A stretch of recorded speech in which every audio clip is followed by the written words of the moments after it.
start with the first question, which we get very often. I am planning to display a number of large prints without glazing. If I spray them with Desert Varnish, can they be dry mounted using heat, or should they be sprayed afterwards? Yeah, so the the only issue with heat mounting and dry mounting is the inks. It's not the paper, it's not the coatings, it's that sort of thing. You want to try not to heat the inks as much as you can. So what we tell people is low to medium temp on dry mount, which is, I think, usually 135 to 140-ish. That's kind of where you want to try and stay. So you want to get a low temp adhesive, things like that. But there's no issue with the varnish or the paper being heated again. It's just those inks that we want to be as gentle with as possible. We have a question from Klaus. Sorry if I said that wrong. So he said, hello, everyone from Austria and Europe. I've been trying to improve my results for a few months now, so I decided to work with Moab paper. In addition to the fact that Moab papers are currently difficult to obtain in Germany, yes, we did have a distributor that is closing in Germany, but we are looking to open up a new reseller over there. So if you have any suggestions for a reseller, let us know. Otherwise, we are working on that now. But they use Juniper Baryta, Somerset Museum rag, and Entrada rag, and they are having difficulties with the Entrada rag. The images are extremely flat. Even with a lot of contrast, clarity, curves, I can hardly get a picture. I mainly photograph landscapes, and I'm aware that not every paper suits every motive. Is there something I'm not thinking about right now to get better results? Well, the first question is always, are you using the recommended media setting on our website that matches the profile? And then when you're printing with the profile, have you tried relative colorimetric or perceptual rendering, one of those two? If you do a soft proof before printing, how does that change the image before you put it on paper? So if you select the profile, open the soft proof in Photoshop, pick your rendering intent, you can also select the box for simulate paper and ink. That will usually over exaggerate the reduction in contrast in my experience, but mainly that will tell you, do you have a lot of out of gamut colors that aren't going to get printed correctly? And then if the screen preview looks pretty good, your print, barring any settings problems, should come out real close to your screen. So I'm wondering if it's maybe a media setting issue that's causing that loss in contrast, because Entrada and Museum rag should come out looking pretty similar if all your settings are correct. A question from Ken. I have an old multi-sync PA242W and PA271W that I've been calibrating with an i1 Display Studio. Often my print looks better than either monitor. Why not manually adjust the monitors to the print? So there's a couple of factors at work here. When you print, you have to evaluate that print under a specific lighting condition to match your monitor. So if you have your monitor calibrated to D50, then you would need a light source that's matched to D50 to really compare that print one-to-one. And why don't you want to adjust your monitor for it? Well, the way we all see color is a little bit different. So how you see the print and how you see the monitor may not match how someone else would. And so by calibrating your screens with the profiling hardware, then you're making sure that those colors are accurate one-to-one. If you have Lightroom, it may be worth doing the soft proof with the monitor color space, so you can see maybe if some of the colors in your print, they're in gamut for the paper and ink, but maybe they're out of gamut on the monitor. And so then no matter what you do, they'll never match because they're out of gamut on the monitor. But I would always stick to using the hardware for the displays and not just trying to adjust it by look and feel, especially compared to a print. Because, you know, even in this room, I have window light, I have video lights. That's never going to match. So that's going to change my perception of what the print looks like. So the other, I don't know if this changes the answer, but his workflow is using Capture One with the right ICC profile and export and print with Mirage. Got it. That was back to Klaus on the soft proofing. Okay. Oh, yeah. Sorry. So yeah, so going back to those monitors, I'd say check your gamut and see if anything's out of gamut on the screen. And, you know, depending on how old those screens are, I don't know those models very well. It may be time to think about, you know, a 99% AdobeRGB monitor or something like that that will pretty much 100% cover the print colors in the print space. So you should get a 1-to-1 monitor to print. That would be my starting spot. Okay, so getting back to Klaus's question, you see kind of the flatter color on the soft proof. So that may just be, and it's always hard to tell over a webinar, but if you have a higher key image or a higher contrast range, or you need a lot of shadow detail in that image, it will look better on, say, the Juniper, because that's a photo black paper just for the subject. It does sound like you've experimented with that. Again, I don't print with Mirage, so I know that there are some media files in there, and you'd want to make sure that you're not trying to go from an RGB image if Mirage interprets it as a CMYK. There are some kind of finer details in there in your settings, but likely if your Museum Rag and your Juniper prints match really well, and they're using the same settings except for media setting as the Entrada, then it could be some inherent limitations in the paper based on the subject matter that you're printing. Michael's question is, he's getting a low ink alert on my Canon Image Pro 4000. This would be a first ink change for me. Any best practice recommendations for single cartridge replacements, or is it just like any home office caliber? No, I mean, when those wide format printers first show you the little exclamation point, I think that's about 30% of your ink remaining. So you've probably got a decent amount of print time left. The biggest thing is, if depending on how fast you're going through those tanks, it sounds like not really fast, I wouldn't go run out and buy the 700 milliliter ones. If you're only changing, you know, if this is a new setup and you haven't changed the ink in since you got it, figure out how much time that was, and maybe buy the smaller tank so the ink isn't sitting in your printer for years and years. But these Canons do stir the ink and that sort of thing, so they're pretty stable. But no, it's just when one runs out, put a new one in and keep printing. Cliff is using X-ray display. Can you explain the importance of white point, luminance, tone response, and how they should all be set? Should you use custom or photo as your choice? I typically leave that stuff as the defaults, because the software is going to work with the type of display that you have, and often so in terms of tone response, that's the tone curve of the screen. I wouldn't mess with that. Luminance is going to be based on, if you're printing, what matches your prints best. So 160 candela per square meter, but it's just 160. It's CDM2 that you'll see in the software there. That's the standards-based brightness in the ICC profiling. For me, with the machines I use, my monitor matches my prints best at 120. So you kind of want to do a little practical, you know, calibrate your monitor, set your brightness, start with 160, make a print, see if it's really close. If the print is significantly darker than your screen, try recalibrating your screen at 120 and see if that makes a difference. And then for white point,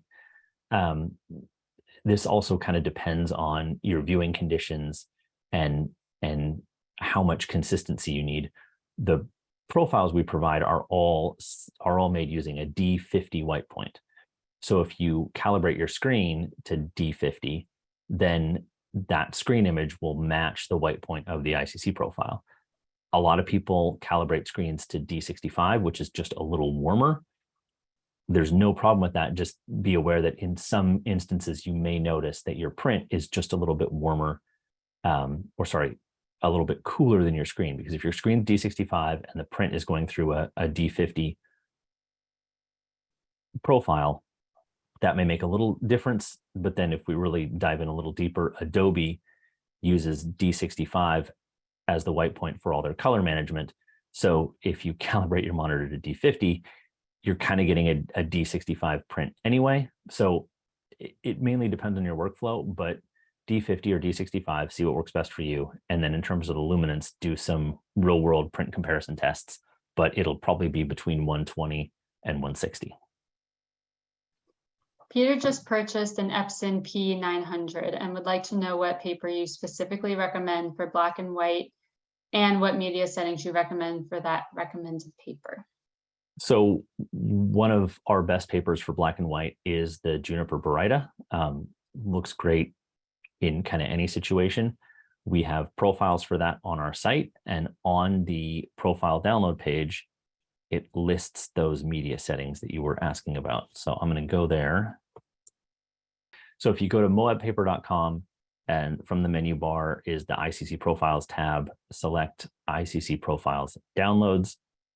And then once you pick Epson and the P900, you'll see the Juniper profile, and the media setting is Ultra Premium Photo Paper Luster. And then you, depending on how it prints in your printer, you may want to set the platen gap to wide, because the Juniper is a lot thicker than Luster. That would be the default platen gap for the printer, but often that's not a problem. It just depends on, your humidity, how you're printing, if your sheets are completely flat, all that sort of thing. But for black and white on the P900, I would absolutely start with the Juniper Baryta. And this is another question we get a lot. If you're printing black and white, why do you need a color profile? I like to use the profile because it has the parameters of the black point of the paper and the white point of the paper.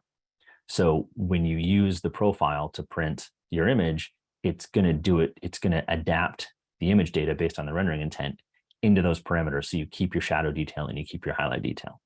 Other people swear by the Epson Advanced Black and White. If that's your workflow, that's totally fine. There's really no downside to it. But if you're just kind of testing it, I would say download the profile and try that, even though you're using a black and white file. So if you go to the ICC profiles up at the top here, yep, you can select your printer here. So Epson, and then you can choose your printer here, and then it will tell you the media type right here. In the set, yeah, perfect. So we have the Juniper Ultra Premium Luster, download the profile, and away you go. When you calibrate your monitor, should you do it under certain light conditions in the room? You're always best calibrating the monitor in your working conditions. So that being said, if you can, you don't want to work in front of, say, a south-facing window where the brightness and the color of the light is going to change dramatically throughout the day. Same thing goes for being backlit. You wouldn't want to have that coming over your shoulder the whole time and reflecting in your monitor. But if you can get over those kind of basic hurdles, then however you're going to work with that screen in an average editing day is how you'd want to do your calibration so that it matches the real world as much as possible. I'm in the market for a new at-home photo printer. I currently have a Canon Pro 9000 Mark II that I'm looking to replace. I have a budget of under $1,000. Any considerations you can suggest, Canon versus Epson? So the Pro 9000 is a 13-inch printer, so you can do up to 13 by 19 with it. Its predecessor, a couple years in advance, is right here behind me. The Pro 200 is, sorry, the Pro 300 is the pigment ink. The Pro 200 is the dye ink. They're both excellent. They're both under $1,000. I would go with the Pro 300 because pigment ink performs on matte papers a little better than dye ink. They've made big advances with the Pro 200, but you'd still get a little better output on matte paper with pigment ink. That being said, if you're really only interested in photo black papers, you should be just fine with the dye ink printer. Epson in pigment in 13-inch has the P700. However, for the Canon Pro 300, the ink is significantly less expensive than the Epson P700. So in that space, I would say at this point, go for the Canon Pro 300 and you'll be really happy with the upgrade, especially coming from the 9500. Much bigger gamut, much better usability. Canon got rid of the fine art margins that they used to require if you're printing on fine art paper. Easy to set up, feeds just about anything. I've been really impressed with that printer. Is there any reason to use any other color space other than AdobeRGB?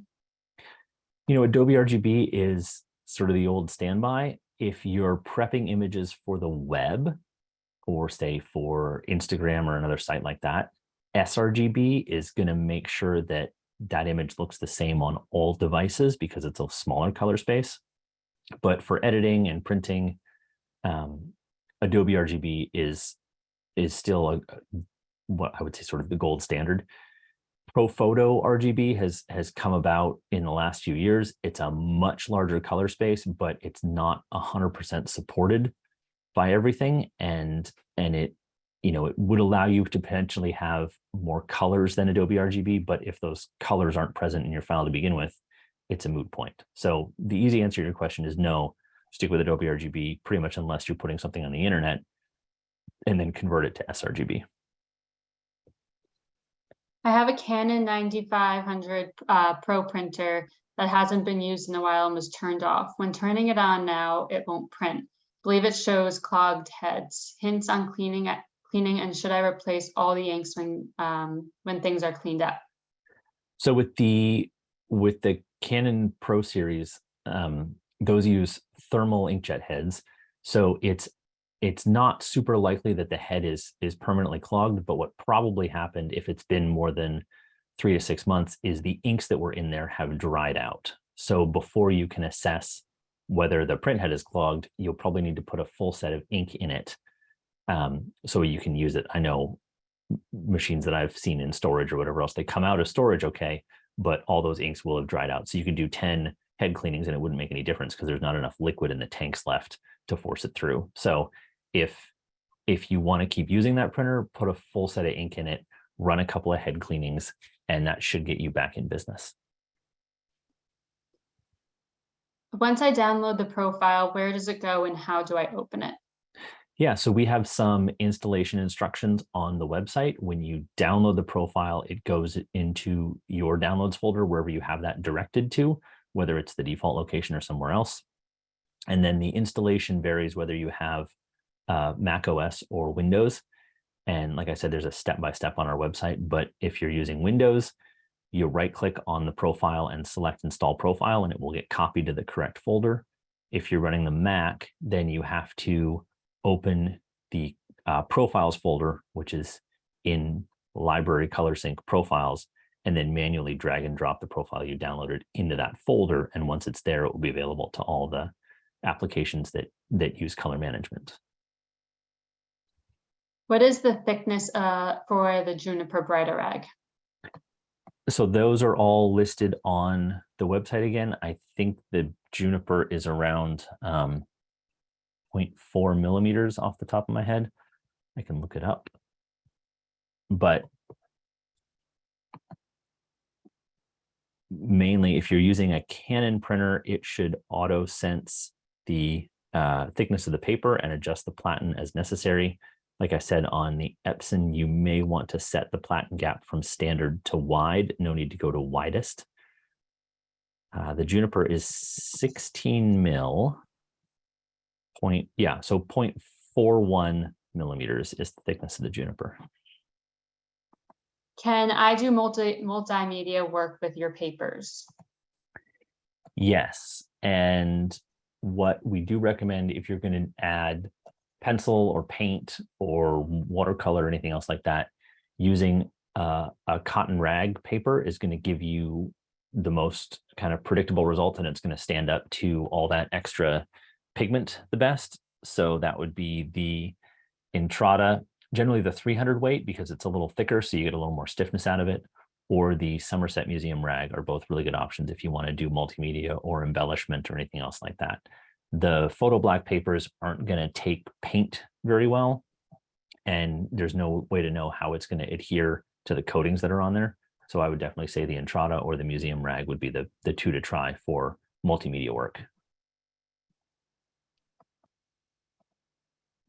I recently bought Canon IP-2100. I started to experiment with different papers. I usually use Canson or Hahnemühle, but got the opportunity to try Moab metallic, and it was great. I tried rag matte papers as well as the glossy one. What papers would you recommend that would fit between fine art, rag, matte paper, and luster paper? I like the structure of the matte papers, but I find that luster paper gives more contrast and a punch. Yeah, I think a Baryta is exactly what you're looking for.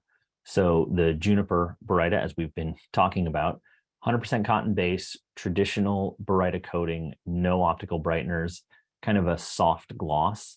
So it's going to give you that wider contrast range that you get from a photo black paper, but it's going to kind of keep that more traditional darkroom analog photography look that you might get a little more from rag papers. So I would say the Juniper Baryta would be the place to start in the Moab line, and that will serve you well for both color and black and white portraits or landscapes. It's a really good all-around paper, and it's back in stock, so we have it for you to try out. And we have a lot of it, so we're good. Yes. Do you have a link for the book on how to make prints? That must be Lester's ebook. That's what I was thinking of, and I have that link. I'm actually going to put it in the chat because this is a really great book that Lester wrote that explains, I think, Evan, maybe you know more, but it explains every part of printing that you possibly need. It's free, and you just put in your email and you can download it right there, and it's really helpful. He did a great job with it, and he keeps it updated and has some videos on the web, and it is more Lightroom based because that's what Lester uses in his workflow. But if you're not a Lightroom user, don't be discouraged because all the concepts in there are applicable no matter what program you're printing out of. Just the menus or the settings may be in a different place or something else like that. How does lamination affect the archival life of an image? That question could probably have a number of different answers, but to keep it simple, lamination, if you use a UV protected laminate, should greatly extend the life of the image, as long as the laminate is designed for inkjet and any adhesive you use is designed for inkjet inks, and you don't heat it up to an extremely high temperature when you apply it, all that sort of thing. But overall, if you don't want to present an image behind glazing and you want to laminate it instead, or you have a canvas and you want to do a laminate over the top, using the right product should greatly extend the life of the image when it's on display, protecting it from UV, environmental factors, all the things that kind of prey on artwork on the wall. Back to the question of adding pencil or paint to a photo, should you coat with a sealer between colors? And is Desert Varnish usable for a coating like that? You're probably going to want to do some experimenting with that. So what the Desert Varnish does is on the surface of the paper is basically a receiver layer for the inks that's applied. So when the ink is laid down on the paper by the printer, it doesn't soak into the base sheet. It's trapped in that receiver layer, and that's what gives you the really fine detail on the cotton papers and that sort of thing. So when you coat it with varnish, it seals off that receiver layer. Now, depending on what medium you're using, with pencils, that shouldn't be a problem. You should be able to varnish it and just keep going.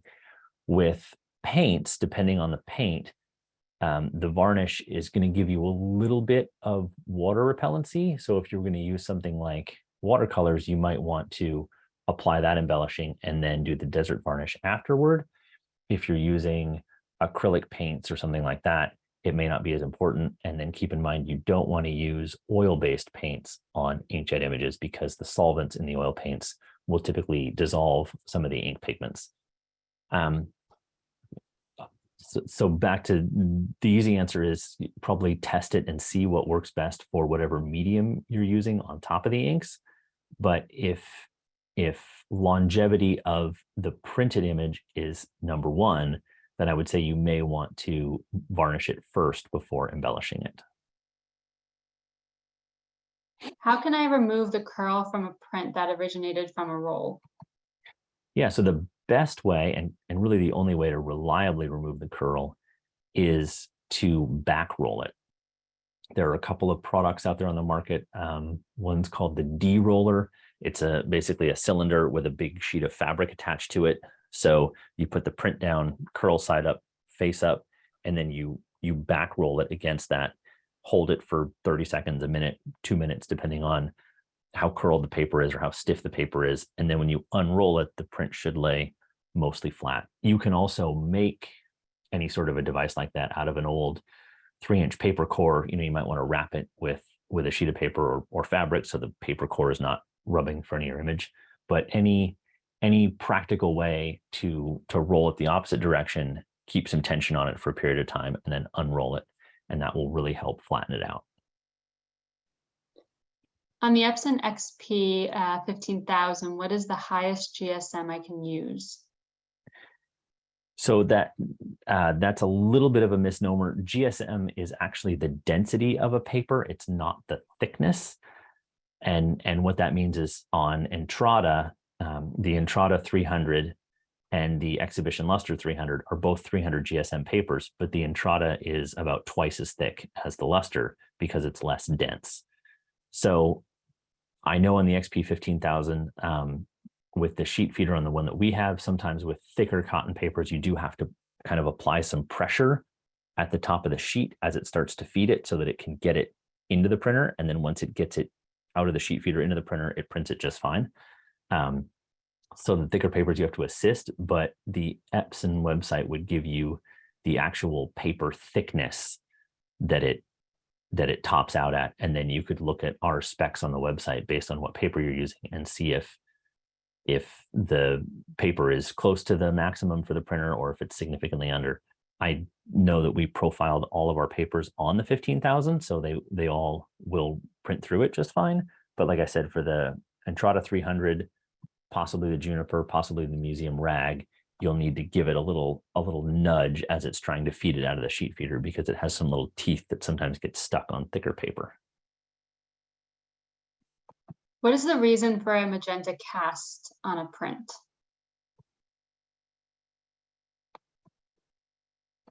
So that could be a number of reasons. One, it could be that there was a recent software update maybe you were unaware of, and you need to download and reinstall the printer driver because that can cause some color issues. It could be that your media setting doesn't match what the profile was created using. So if we create a profile and we use Velvet Fine Art as the media setting for an Epson printer, and you select presentation paper matte and use the ICC profile, the colors aren't going to match because the printer is applying ink differently for that media setting than it would for the Velvet Fine Art. So it could be a software issue. It could be using the wrong media setting. It could be that if you have a Mac, your printer is set up through AirPrint and it's ignoring the ICC profile altogether. Or it could also be if you've never calibrated your screen and it's maybe a little older, perhaps your screen has drifted one direction for color. And so when you print, you're getting the actual color values in the image, but it's not what's on your screen because your screen hasn't been calibrated. So it could go many different directions. Could someone make their own ICC profile? You certainly can. There are some good tools out there. We endeavor to make the best quality profiles we can, and there's a lot of kind of science behind it and patch sets and what colors you use, and the good profiling hardware is certainly not inexpensive. So I think unless that's something that you really want to learn and understand as kind of a hobby, you're probably going to enjoy printing a lot more if you're not trying to make your own profiles. But the other time you might want to is, let's say you switch printer brands and you've got a whole lot of paper left over from your old printer brand, and the new brand doesn't have any profiles for the old brand's paper, then you might need to make some quick profiles so you can get accurate color on all that old paper you have.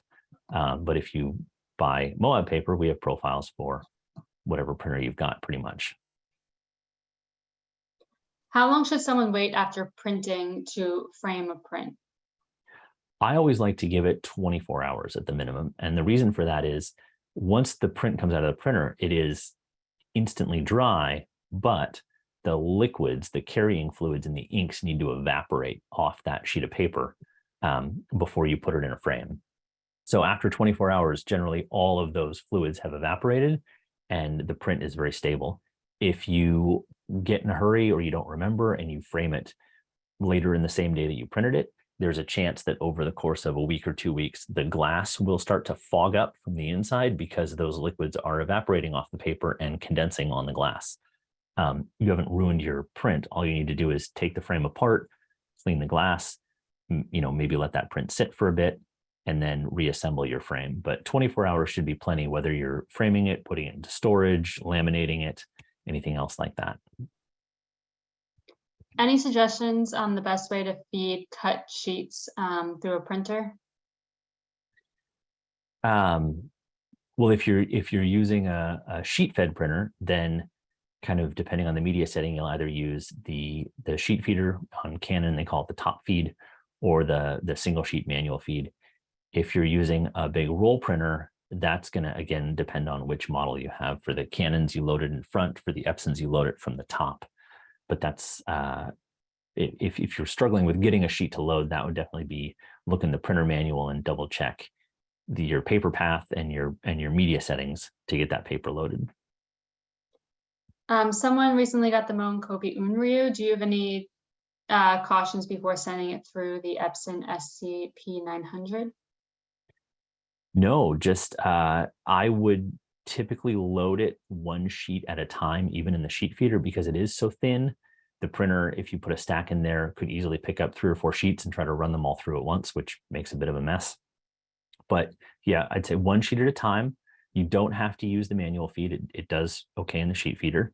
And then make sure you use the media setting to match the profile. And those printers added, I believe it was a washy media setting. So let me double check. And that was great because it lays down a little less ink. Yes, so both the Kozo and the Unryu use washy as the media setting. And that does a really beautiful job because it's got the appropriate amount of ink for a paper that's that thin. I enabled the air printing function on my Mac. How do I reverse that? So you can leave AirPrint turned on your Mac. As far as I know, there's no real way to turn it off. But what you want to do is when you add your printer that you're going to use for photos, you want to make sure first that you've downloaded and installed the driver for the printer. And then when you add the printer in System Preferences, and you hit the plus, and you locate your printer, in the window immediately below that, it says name, location, and then use. And from the use list, at least in, I believe this is Monterey on this one, the newest operating system. Yeah, I found that I have to go under use. I have to select the pull down menu. I have to hit select software and then manually choose the print driver and click OK and then add. When I wasn't doing that, it was automatically adding the printer as an AirPrint printer, which doesn't allow you to select the media settings and a lot of the fine-tuned controls that we need when printing photos. And you can tell if you added a printer using AirPrint or the driver by looking in System Preferences, selecting your printer from the list on the left. And then in the main panel, it says location, kind, and status. And under kind, if you're using the printer driver, it will list the printer model. So here for the Canon Pro 1000, it says kind Canon Pro 1000 series. If it was AirPrint, it would say kind AirPrint, in which case I need to delete the printer out of my list and then re-add it using the print driver. I use Pro 10 with Precision Inks. I create profiles with the printer and inks using the Pro 1 colorimeter. I don't know if I'm saying that right. Is this logical or necessary to get the best color rather than your ICC profile?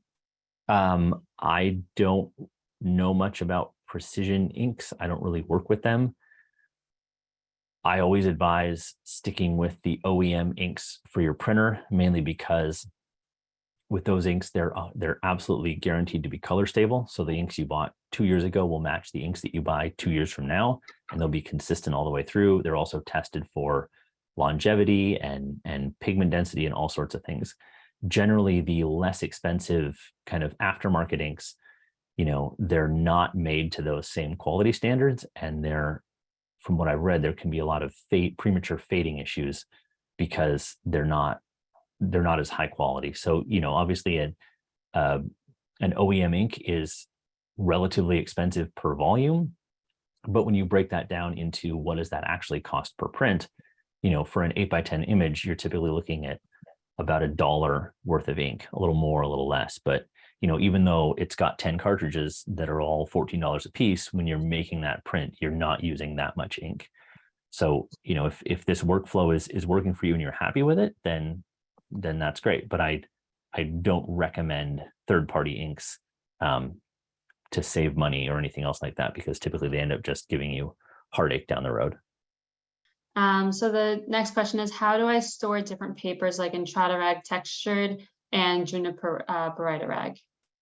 So before printing, store them in the packaging that they came in, if it's sheets, it's in the clear plastic bag inside the box. So that protects it from, humidity, environmental factors, and it has it in an archival safe plastic bag. If it's a roll, keep it in that plastic wrapper, and either in the box, or some people I know have setups where they have dowels to hold the rolls and that sort of thing, but do still keep it in the bag. If you're talking about after print storage, let those prints off gas if you can for 24 hours. And then if you're going to store them, you can put them in an archival box. If it's a matte paper like the rag textured, I do like to put glassine or an interleaving sheet in between the different prints so they don't scuff each other if they slide around in the box. With the Juniper, that's less necessary because it's a much more durable surface. And then just keeping paper away from environmental factors that we wouldn't like to live in. So paper doesn't like really low humidity or really high humidity. Again, same with really low temperatures or really high temperatures. Store your papers, printed or unprinted, kind of in the same environmental conditions that you would want to live and work in. I have problems with color management using the CG240 ISO monitor calibrated every month or two with an Epson SC800 printer with original inks, and still when printing, there's a difference between what is on the monitor and what comes out of the printer. And again, that could be a number of factors. And she's also using the right profiles for the papers. Okay. So double check that you're using the right media settings to match the profiles, number one. Number two, software has been a bit of a challenge lately. So I know that with Mac OS Big Sur, the previous one of the midway updates kind of broke color management, and that never got fixed. So if you're using a later version of Big Sur, you'll probably never get a super accurate print with that operating system, and you'll have to work around that or change it. Sometimes application updates or OS updates can mess with the print driver, so you may want to download and reinstall the print driver. And if none of that is working, do a soft proof, check your colors, check and see what's in gamut, out of gamut. And if everything looks good in a soft proof, but your prints are still coming out strange, that means that there's some software issue between your imaging program and your printer. And you'll need to kind of dive into what that might be. What is the ideal humidity for prints and storing paper? The textbook answer would be like 45 to 55% humidity at 72 degrees Fahrenheit. But the easier answer is if you're keeping your paper, again, in an environment that you want to live in. So, temperature controlled in the summer, temperature controlled in the winter, not 90% humidity. For those folks who live in very cold climates, in the winter when you've had the heat on and your interior humidity gets down to 6, 8, 10%, that's going to cause you a lot of printing heartache. It's not going to damage the paper long term, but if your humidity is really low or humidity is really high, the paper is going to take ink very differently than if your humidity is in the middle. So you're going to encounter printing challenges at both of those extremes. So really store your paper and print and store your prints kind of at those middle of the range numbers. Again, an environment that's comfortable to be in. Do you have any thoughts about cone inks? Yeah, so the cone inks, especially their monochrome sets, I haven't used them, but they're very well respected. They're very well reviewed. They're they're tested for longevity. But again, the Cone inks, when you're buying them, are about the same prices as the OEM inks, which just based on that says, these are a quality product. So the Cone inks are the only third-party inks that are often used by professional print shops, mainly their monochrome, or I know they also continue to offer inks for perhaps cartridges that have been discontinued in old wide format printers and things like that. So generally the Cone inks are, not interchangeable, but they're just as reliable as the OEM inks. So someone is asking about the varnish and saying that the shipping is expensive, which I know it is because it has to ship a specific way. And that's why we usually suggest going through a reseller for that, and asking if it comes in larger amounts. And it does not come in the larger amount than the can that it currently comes in. Yeah, there are other products out there that are inkjet or aqueous archival varnishes, and you can do a quick internet search for those, or look at an art supply store. Just make sure if you're looking for a varnish that's not the Desert Varnish, that it is for inkjet and not just art prints, because a lot of the acrylic lacquers and things like that people use for oil paints or pastels, those do have solvents in them and they will negatively interact with the inks. So whatever you get, make sure it is an aqueous archival coating. And like I said, there are companies out there that offer liquids by the quart or by the gallon. So if you want to use an airless sprayer or something else, or if you're doing big pieces of canvas where an aerosol can isn't really practical, that would absolutely be the way to go. What is your favorite software for printing on Canon? Is the software provided by Canon, or do you use something else? Yeah, software is always kind of a personal choice. What fits your workflow and what doesn't drive you crazy. So Canon offers now a program called Professional Print and Layout, which is effectively a light rip software. So it connects directly to the printer. It skips OS color management or Adobe color management or any sort of third-party interpretation of the image data, and you get your image queued up in that. You settle your parameters, you print it, it goes straight to the printer. And so it's a very accurate way of printing. But if you're already editing, say in Photoshop and Lightroom, and you're comfortable with that printer interface and you're getting good results, then there's no reason to try to chase another one to see if it could be slightly better, unless you're looking for something extremely specific. If you're just starting out, I would say download Professional Print and Layout, install it, take some time. It's got a bit of a steep learning curve, but once you're over that, it can be a great resource, especially if you want to do multiple copies of things or 3 or 4 images on a sheet of roll paper, or other more rip-oriented tasks like that are much more simple in that software versus trying to do it in Adobe software or Capture One or something like that.